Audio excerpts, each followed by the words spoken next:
It's time for Lefties Losing It, and in further proof that you can never be far left enough for the increasingly crazy modern left, songstress and leftist activist Billie Eilish is being accused of racism and celebrating whiteness because she said this during her Dublin show over the weekend. As you guys know, I'm Irish, so it's really cool to come somewhere and like everybody looks exactly like you, and you're all just as tasty as me. Yep, for saying it's really cool to come somewhere where everyone looks exactly like you, she's being accused of being an ethno-nationalist. You know, I was feeling terribly sorry for the girl, but then I remembered this. We are voting for Kamala Harris and Tim Walz because they are fighting to protect our reproductive freedom, our planet, and our democracy. Vote like your life depends on it, because it does.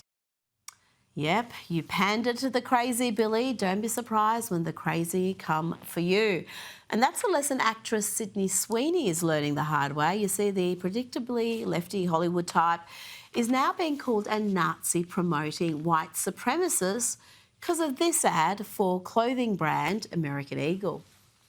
Genes are passed down from parents to offspring, often determining traits like hair color, personality, and even eye color. My genes are blue.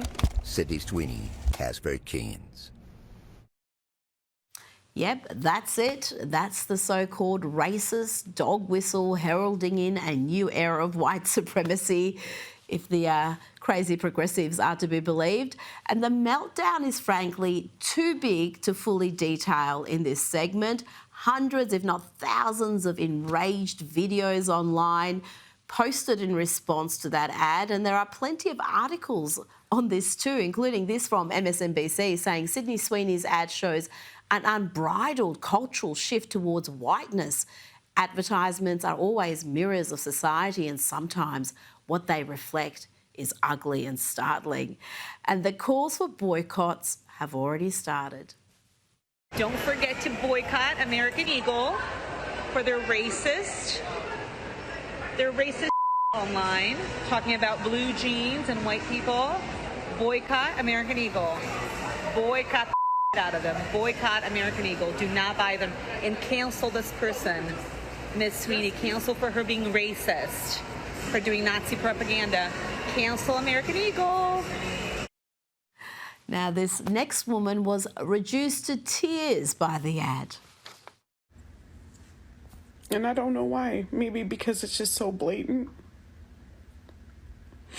I keep thinking that people just are not going to believe us until we're hung out there. And the ad is being described among the left as Nazi propaganda.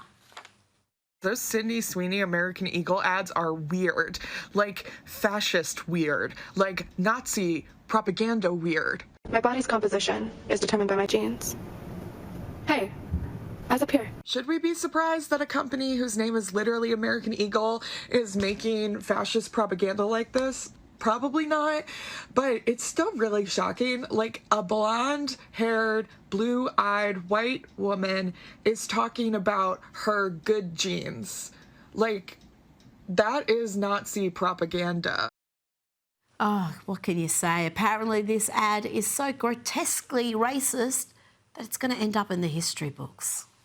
You guys are complaining about that Sydney Sweeney jeans ad, so I went and saw it.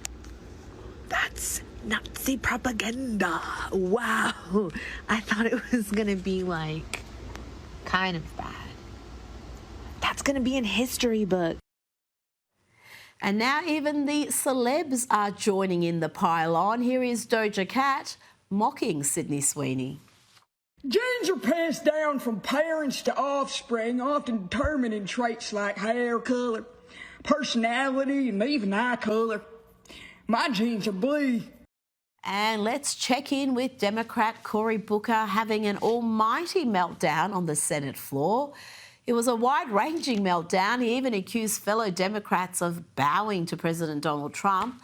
Let's have a look at just a little snippet of this theatrical tantrum. That's why I'm standing here. Don't question my integrity. Don't question my motives. I'm standing for Jersey. I am standing for my police officers. I'm standing for the Constitution, and I'm standing for what's right. And dear God, if you want to come at me that way, you're going to have to take it up with me, because there's too much on the line right now in America. As people's due process rights and freedom of the speech rights and secret police are running around this country, picking people up off the streets who have a legal right to be here. There's too much going on in this country.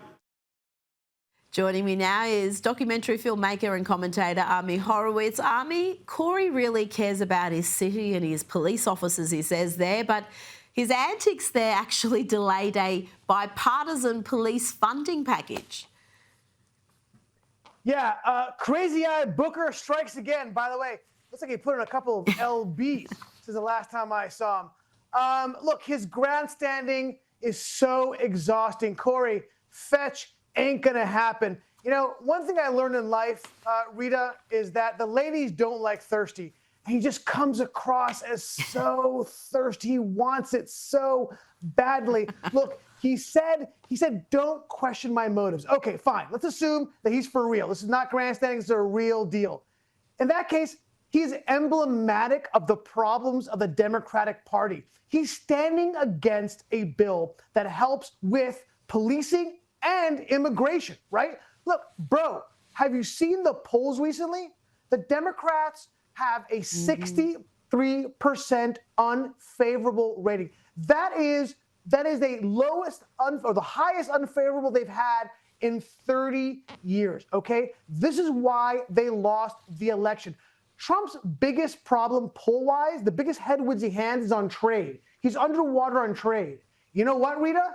He's still 8% ahead of the Democrats on that issue, okay? They're losing on every issue. No, I'm sorry, I'm wrong. They're actually up on vaccines, okay? The people trust the Democrats on vaccines more. Great. They want a cookie? Look, they're so bad at this. You know, there was a time where we thought the Democrats thought they're going to have an unassailable electorate, right? At the black community, the Hispanic community, the browning of America was going to give them a lead, a stranglehold on the elections forever. Well, guess what? They've lost even their main coalition because they can't focus and fix on the blocking and tackling of politics. You can't keep them safe. The cities are dangerous, and you can't allow them to earn a living. This is why the Democrats have a problem. This is why Cory Booker has a problem. Now, before we move on to more serious issues, let's check in on US President Donald Trump. He was under pressure here. He was in front of a big crowd, huge media contingent, and this is the first tee shot at his new golf course, Trump Scotland. Let's see how he went. The 45th and 47th President of the United States of America, Donald J. Trump. Yay.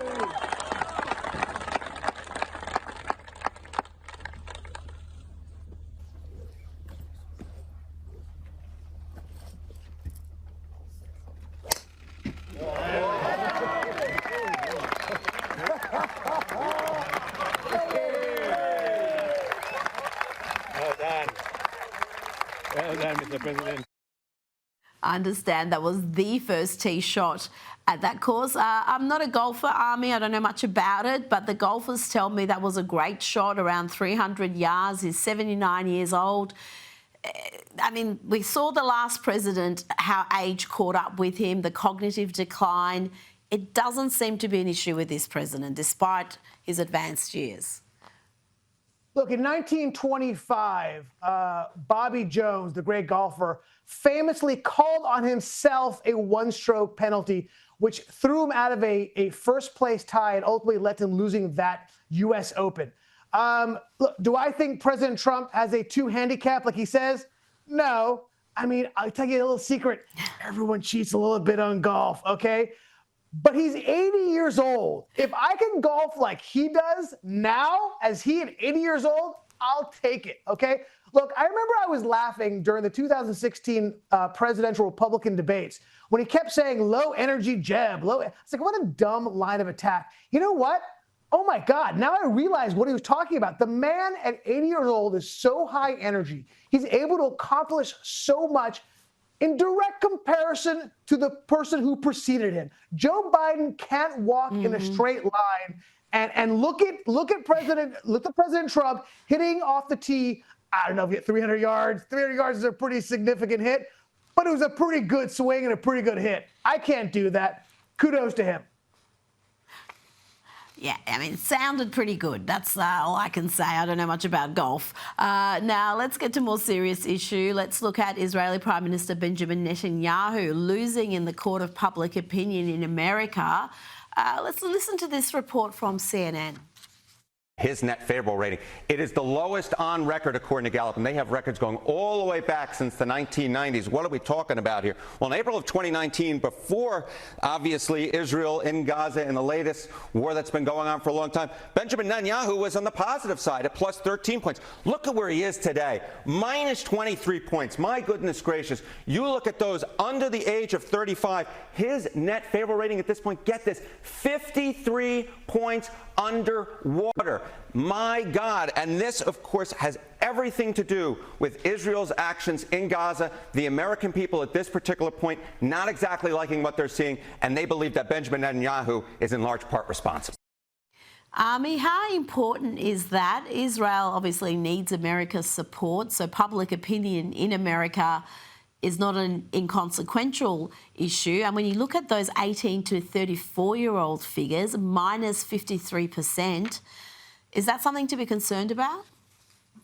It is, absolutely. Look, those polls are real, right? That's not a fake spinning by CNN. It's a problem for Israel. Look, but the issue that Israel really has is they are fighting this victimhood and emotion-based narrative, and those are very hard things to fight. Look, they're fighting against somebody who's looking at these very terrible images, right? And it's very difficult to try to create an argument against that, even though Israel is the moral right. But there's no question that the media is helping push a lot of these images and narratives. And let's take, for example, what's going on in this whole idea of starvation in Gaza, right? We're hearing a lot about that recently. And it's being pushed, obviously, by the mainstream media, including CNN. And I think we have to understand a few things here, just to clarify what's going on. First of all, Israel does not control all the borders of Gaza. So we're 100% clear on that. They don't control the southern border of Gaza, Rafah crossing. Egypt controls that. Israel doesn't have a single soldier on that border. Egypt can bring in whatever they want into Gaza, okay? And I know that you were told there'll be no math on this show, but let me give you a little bit of the math, okay? First of all, Israel has delivered 1 million tons of food aid, over 1 million tons. The Egyptians have delivered a third of that, actually less than a third of that. This is their co-religionists. These are their Arab brothers. And the World Food Program did an estimate that in order to keep Gazans with enough food to sustain themselves, they need 62,000 tons a month. And guess what? If you multiply that over the years of the war, that ends up to a little over 1 million metric tons of food. Miraculously, magically, Israel has delivered almost exactly that amount. Yet, the story that they're pushing continuously is Israel's trying to starve Gaza, the genocide. And now they're pushing this new thing. I think we saw also the horrifying images of this child that looks skeletal. It's horrible, right? The images, obviously, I feel terrible for him and his family. But at the end of the day, sorry. I know, and they've acknowledged that image was actually not what it seemed. But, of course, the damage is done once that reporting is out there. But I just want to play you this next bit because I think this is also very important about how public opinion has changed on this issue since 2017 on who Americans sympathise with more. For the longest period of time, Americans have sympathized more with the Israelis than the Palestinians. That's still the case, but it's only by +5. You go back to May of 2024, it was +17. Right after October 7th, look at this, it was +48. In 2017, it was +39 points. That is a dramatic drop. That is, what is that, a 43-point drop since the aftermath of October 7th. And again, under the age of 50, you look at those younger voters, it was +38 Israelis back, all the way back in 2017. You look now, it is +19 Palestinians. There has simply put been a complete change of opinion on this topic. Again, Army, complete change of opinion there. And when you look at those younger voters, the figures are even more stark. Yeah, no, it's a problem. It's not good. Let's be honest about it. Those numbers are dramatic. There's been a dramatic shift in public opinion in the U.S., and Israel needs the U.S. It's this #1 allies, no question about it. You cannot afford to lose the American people. Americans historically have always been very supportive, as those numbers showed. I think Israel has to take those into consideration as it prosecutes the war. I really do. They can't be tone deaf to that. And look, I got to say, these numbers can be turned around, but while those numbers are real, it's CNN and the other players in the mainstream media that have been pushing these anti-Israel narratives, which have led to the decrease in support of the U.S. polling. And that's really what it comes down to. It's having a huge impact, Army. Absolutely. You're 100% right there, Army Horowitz. Thank you so much for your time. And a warning to our viewers, this next story contains distressing content. Yesterday, we covered the sickening scenes of violence in Cincinnati, Ohio, where 3 people who happened to be white were bashed senseless by large groups of cheering black folk. It looked like race-based attacks, but the racial element was a secondary issue. It was this extreme violence that was so disturbing, so much so that Vice President J.D. Vance weighed in on the issue. But yesterday, Cincinnati Police Chief Terry Thiege addressed the issue, and she made these, frankly, astonishing comments. Social media and journalism and the role it plays in this incident. And yes, guys, that's you. That is you. Social media, the post that we've seen, does not depict the entire incident. That is one version of what occurred. I'm sorry, what? One version of what occurred? The videos are clear, Terry. A crazed mob bashed 3 defenceless people senseless.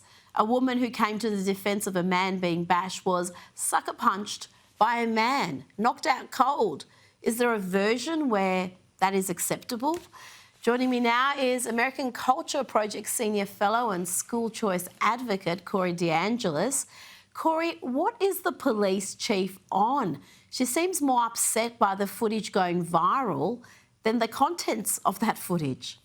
I mean, what is she on? She's in this new pill, this 3-letter drug called DEI, deflection, evasion, and incompetence. You could see from the very beginning of the video, what was she trying to do? She was saying, it's your fault. She was pointing at the media instead of taking accountability for the violence in her own city. She's the police chief. She's supposed to be in charge of security. Why weren't the police there? Why were they so slow? Why were they not handling the situation?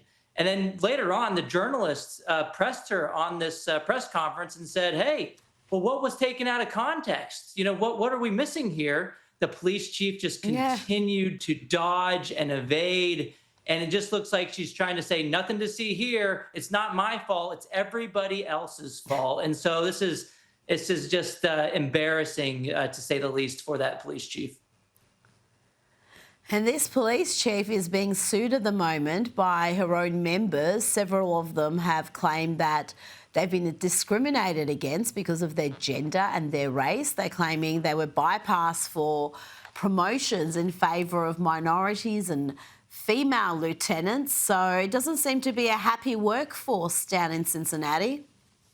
Might be some racial animus here. It is under investigation from the FBI. Federal authorities are even stepping in because this could be classified as a hate crime. But the police chief is trying to pretend like she might be a DEI hire herself if she's so incompetent and can't figure out how to keep her city safe. And the Democrat mayor, he's nowhere to be found. Now, let's move to the media and the Russian collusion hoax. We saw them push that relentlessly for 4 years. But now they're claiming that the revelations contained in the documents declassified by the Director of National Intelligence, Tulsi Gabbard, they're claiming these are just a nothing burger. Here is National Review saying Trump was the victim of a trick here. Really? A trick? A dirty trick? Nothing to see here. What's your response to that, Cory? I mean, the chutzpah of the media who pushed this story so hard, so relentlessly for 4 years. Now when they've got actual concrete facts, they're no longer interested. Yeah, it's just insane. They must have Trump derangement syndrome. This is the same outlet that in 2016, February of that year, they had a cover from their editors saying against Trump. So they've been against him from the very beginning. And yes, he was the victim here, but more importantly, the American people were the victim of this Russia collusion hoax that was pushed for years by the Democrats. And look, they just couldn't accept defeat. And so they pointed to Russia, Russia, Russia. And by definition, Tulsi does have new evidence and new information. She has declassified documents. So of course there's new information here. And so it's just baffling to me that you have some people in the media trying to pretend like Obama didn't have anything to do with this. There's going to be an investigation. I'm glad Tulsi is pressing on this issue, and we'll see what comes of it. But I mean, it's very obvious that it doesn't seem like there was Russian interference, and Barack Obama and the Democrats, they continued that narrative as long as possible. Well, they didn't just continue it, they manufactured it, because the reports came in whilst Obama was still president, but Donald Trump had won the election. He was waiting for his inauguration. And the reports came in saying, no, Russia did not hack the elections. They didn't try to get Trump over the line. And Obama and his team decided, well, we're going to manufacture the evidence. And these documents really detail at great length how that happened and how one event led to another. So for the media to not be curious about this, I think, is an absolute indictment. Now let's move along to Keir Starmer and President Trump. Their meeting and the topics discussed were fascinating. The dynamic between the two was fascinating. Here, the president talks about the importance of tax relief for family farms, and watch Keir Starmer next to him squirming, because while the US is removing tax burdens for farmers, the UK is imposing new and increased taxes. They don't want to do anything else. I speak to farmers, I say, would you like to live in my penthouse in Manhattan? It's the most beautiful. No, sir, I want this farm. And what happens is, I mean, we were losing a lot of people to suicide. They'd borrow money to pay the estate tax, and they were not able to pay it. And some banks are ruthless; they wouldn't do anything, and they would end up committing suicide. We have totally ended the estate tax in those situations, so there's no estate tax. So when a parent leaves the farm to the kids, they don't have to worry about their local, possibly unfriendly banker coming in and stealing their farm. Cory, when you look at the full answer there, it's clear the president not only has a great affection for farmers, but he understands how important these family farmers are and how neglected they've been in recent years. That's right. And Starmer was there just awkwardly sitting there. It was almost laughable. He didn't know what to do because Trump's on the right side of history here. The economy relies on the farmers to be able to produce, put food on the table for people, have those grocery stores and their shelves stocked. And it's basic Maslow's hierarchy of needs. If your economy doesn't have the basics, it's going to be really hard to be competitive at a global scale. So it says Trump's doing the right thing here. He's opening up the economy, lowering taxes, putting more money into the hands of American people. And that's always going to be a big win. So we also had the big, beautiful bill passed, which is a sign of more good things to come. Now, before you go, let's look at this statement from Boston Children's Hospital, reaffirming their commitment to so-called gender-affirming care for children. Now, I'm pretty sure this mob, who received hundreds of millions of dollars of taxpayer funds, they were saying not long ago that this wasn't happening, that youngsters weren't giving these irreversible treatments. They even deleted all sorts of material detailing their programs. But this is still happening in Boston, Cory. How is it happening in Boston? I mean, well, you got a communist utopia in Boston, Massachusetts. This is one of the most liberal places in the country. And yeah, I mean, this gender affirming care, we should call it what it is. It is child abuse. And when it's allowed under law, it's state sanctioned child abuse. You have surgeries that are sexual for children. You have hormone therapies. You have puberty blockers. This kind of stuff should not be available to kids. And in some places, the Democrats are pushing for insurance companies to cover this so-called gender-affirming care. So for Boston Children's Hospital or to put out this statement, you can see all the words were so small. If you're explaining you're losing, they know they're on the wrong side here, but they've been found out. It's just like when we found out there was critical race theory happening in schools. At first, the teachers' unions would say, no, it's not happening. But when they couldn't backpedal anymore and we put the spotlight on them, they had to kind of change course and say, oh, well, okay, it's happening. We'll admit that. And we have to pretend it's a good thing now. But they're doing the same thing. We're going to look back in a few years, I mean, in the future and say this, I cannot believe. It's like basically lobotomies, modern day lobotomies. It's just crazy that they're doing these things to children. And still doing it after everything we have learned in the last 5 years. Cory DeAngelis, thank you so much for your time tonight.